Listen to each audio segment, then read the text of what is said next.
ಸಂಪಾಜ ಯಕ್ಷೋತ್ಸವ 2024 ನಾನು ತಿಳಿದ ಹಾಗೆ ಸುಮಾರು 34ನೇ ವರ್ಷದಲ್ಲಿ ನಡೀತಾ ಇರುವ ಯಕ್ಷೋತ್ಸವ. ಯಕ್ಷಗಾನ ಎನ್ನುವ ಯಕ್ಷೋತ್ಸವ ಎಂಬಂಥ ಒಂದು ಪದಕ್ಕೆ ಹೊಸ ಭಾಷ್ಯವನ್ನು ಬರೆದಿದ್ರೆ ಅದು ಡಾಕ್ಟರ್ ಕೀಲಾರು ಗೋಪಾಲಕೃಷ್ಣ ಪ್ರತಿಷ್ಠಾನದವರು ನಡೆಸ್ತಾ ಇರುವಂತಹ ಸಂಪಾಜೆ ಯಕ್ಷೋತ್ಸವ. ನಾನು 34 ವರ್ಷದಲ್ಲಿ ಸುಮಾರು 30 ವರ್ಷ ಭಾಗವಹಿಸಿದ್ದಿರ್ಬೋದು. 1990ನೇ ಇಸವಿಯಿಂದ 2024ನೇ ಇಸವಿಯವರೆಗೆ ಮಧ್ಯದಲ್ಲಿ ಒಂದು ಕೊರೋನಾ ಸಮಯದಲ್ಲಿ 1.5 ವರ್ಷ 2 ವರ್ಷದ ಗ್ಯಾಪ್ ಇರಬಹುದು. ಸೊ ಅದರಿಂದ 34 ವರ್ಷ ಅಂತ ಅಪ್ರಾಕ್ಸಿಮೇಟ್ ಆಗಿ ನಾವು ಹೇಳ್ತೇವೆ. ಅದ್ಭುತವಾದಂಥ ಒಂದು ಸಂಗತಿ. ಯಾಕೆಂತ ಹೇಳಿದ್ರೆ ಯಕ್ಷೋತ್ಸವ ಅಂದ್ರೆ ಈಗಿನ ಕಾಲದಲ್ಲಿ ಪ್ರಥಮವಾಗಿ ಇಲ್ಲಿ ಮಾಡಿದ್ದೇ ಸಂಪಾಜೆ. ಅದು ಯಕ್ಷ ಜಾತ್ರೆ. ಯಾಕೆಂದ್ರೆ 5,000 10,000 ಜನ ಬಂದು ಮೊದಲೆಲ್ಲ ಊಟೋಪಚಾರದ ವ್ಯವಸ್ಥೆಗಳಿರಲಿಲ್ಲ. ಮಳೆ ಬಂದಾಗ ದುಡ್ಡ ವ್ಯವಸ್ಥೆ ಇರಲಿಲ್ಲ. ಈಗಂತೂ ಒಂದು 10 ವರ್ಷದಿಂದ ಅದ್ಭುತವಾದಂತಹ ವ್ಯವಸ್ಥೆ, ಊಟೋಪಚಾರದ ವ್ಯವಸ್ಥೆ, ಬರುವಂತಹ ಜಾತ್ರೆಗಳಿರಬಹುದು.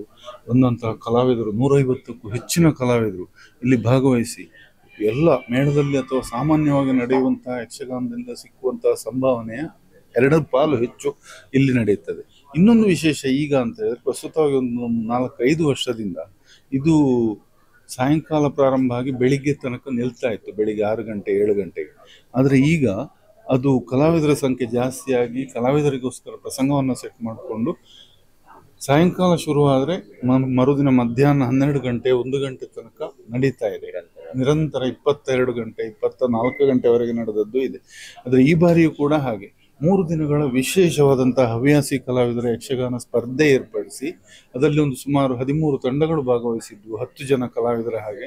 ಅಷ್ಟನ್ನು ನೋಡೋದಕ್ಕೆ ಇಷ್ಟೊಂದು ವ್ಯವಸ್ಥೆಗಳನ್ನು, ಯಾಕಂದ್ರೆ ಈಗ ನವೆಂಬರ್ ತಿಂಗಳ ಕಾಲ ಮಳೆಗಳು ಬರ್ತಾ ಇದೆ, ಅದಕ್ಕೋಸ್ಕರ ಮಳೆ ಬಾರದ ಹಾಗೆ ವಿಶೇಷವಾಗಿ ಶೀಟಿನ ವ್ಯವಸ್ಥೆಯನ್ನು ಮಾಡಿ ಇಷ್ಟು ಹವ್ಯಾಸಿ ಕಲಾವಿದರಿಗೆ ಸ್ಪರ್ಧೆಯನ್ನು ಏರ್ಪಡಿಸಿ ಅದರಲ್ಲಿ ವಿಜೇತರಾದವರಿಗೆ ಚಿನ್ನದ ಪದಕ, ಬೆಳ್ಳಿ ಪದಕ, ಹೀಗೆ ಪದಕಗಳನ್ನು ಕೊಟ್ಟು ಒಟ್ಟಿಗೆ 50,000 ರೂಪಾಯಿಗಳನ್ನು ಕೊಟ್ಟು ಈಗ ಇವತ್ತು ತಾನೇ ನಡೆದಂತಹ ಯಕ್ಷೋತ್ಸವದ ಸಭಾ ಸಮಾರಂಭದಲ್ಲಿ ಎಲ್ಲರಿಗೂ ಪ್ರಶಸ್ತಿಯನ್ನು ನೀಡಿ ಹವ್ಯಾಸಿ ಕಲಾವಿದರಿಗೆ ಗೌರವಿಸಿದ್ದಾರೆ. ಈಗ ಮಧ್ಯಾಹ್ನ ಇವತ್ತು 1-1:30 ಪ್ರಾರಂಭ ಆಗಿದೆ ಯಕ್ಷಗಾನ. ರಾತ್ರಿ 8 ಗಂಟೆವರೆಗೆ ಬಡಗುತಿಟ್ಟಿನ 2 ಯಕ್ಷಗಾನಗಳು, ತೆಂಕುತಿಟ್ಟು ಹಾಗೂ ಬಡಗುತಿಟ್ಟಿನ ಯಕ್ಷಗಾನಗಳು ನಡೆದಿದೆ. ಚಕ್ರಚಂಡಿಕೆ ಹಾಗೂ ಇನ್ನೊಂದು ಪ್ರಸಂಗ ಮೀನಾಕ್ಷಿ ಕಲ್ಯಾಣ. ಅದರ ಮಧ್ಯದಲ್ಲಿ 2.5 ಗಂಟೆಗಳಿಂದಲೂ ಮೇರಿ ಸಭಾ ಕಾರ್ಯಕ್ರಮ ನಡೆದಿದೆ.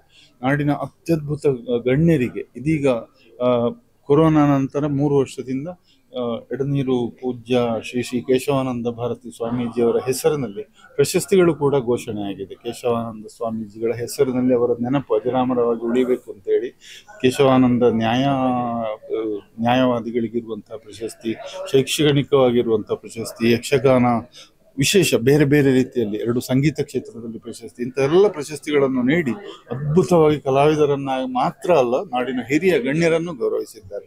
ಇಂತಹ ಅದ್ಭುತವಾದ ಕಾರ್ಯಕ್ರಮಕ್ಕೆ ಒಂದು 10,000 ಜನರಿಂದ ಹೆಚ್ಚು ಜನ ಸೇರಿ ಊಟೋಪಚಾರದ ವ್ಯವಸ್ಥೆ, ಚಹಾ ತಿಂಡಿ ವ್ಯವಸ್ಥೆ ಎಲ್ಲವನ್ನು ಸವಿದು ಅದ್ಭುತವಾದಂಥ ಯಕ್ಷ ಜಾತ್ರೆಯ ಸೃಷ್ಟಿಯಾಗಿದೆ. ಇನ್ನು ನಾವು ಈಗ ಬೆಳಿಗ್ಗೆ ನಾಳೆ ಮಧ್ಯಾಹ್ನ ಒಂದು 11 ಗಂಟೆಗಾದ್ರೂ ಮುಗಿಬಹುದು ಅಂತ ಇದ್ರೆ, ಆದರೆ ಮ್ಯಾಕ್ಸಿಮಮ್ ಒಂದು 12-1 ಗಂಟೆವರೆಗೆ ನಡೆಯುವ ಹಾಗಿದೆ.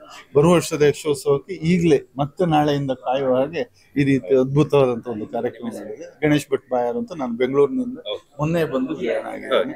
ಹೌದು, ಇದರ ಇನ್ನೊಂದು ಮಾತು ಅಂತ ಹೇಳಿದ್ರೆ ಕೀಲಾರು ಪ್ರತಿಷ್ಠಾನದ ಆಧಾರ ಸ್ತಂಭವಾಗಿ ಡಾಕ್ಟರ್ ಟಿ ಶಾಂಭಟ್ ಅವರು ತಾವೇ ಅದ್ಭುತವಾಗಿ ಸಂಯೋಜಿಸಿ ಇಂಥ ಒಂದು ಅವರಿಗೆ ಯಕ್ಷಗಾನದ ಮೇಲಿರುವಂತಹ ವ್ಯಾಮೋಹ, ಪ್ರೀತಿ ಇದನ್ನೆಲ್ಲ ವ್ಯಕ್ತಪಡಿಸುವುದು ಕಲಾವಿದರಿಗೆ ಈ ರೀತಿಯಾದಂಥ ಯಕ್ಷೋತ್ಸವವನ್ನು ಮಾಡಿ.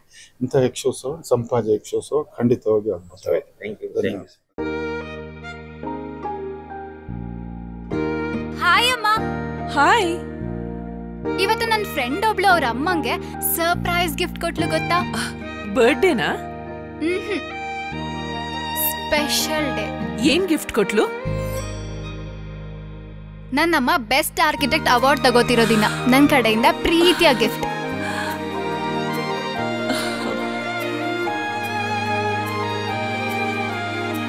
ಮುಳಿಯಾ ಜುವೆಲ್ಸ್, ಸೌಂದರ್ಯಕ್ಕೆ ಸಾಂಪ್ರದಾಯಿಕ ಕೊಡುಗೆ. ನಿಖರ ಸುದ್ದಿ, ಸದಭಿರುಚಿಯ ಕಾರ್ಯಕ್ರಮ. ನೀವು ನೋಡ್ತಾ ಇದ್ದೀರಾ ಕಹಳೆ ನ್ಯೂಸ್, ಸಮಾಜದ ಜಾಗೃತಿಗಾಗಿ ವಸ್ತುನಿಷ್ಠ ವರದಿ.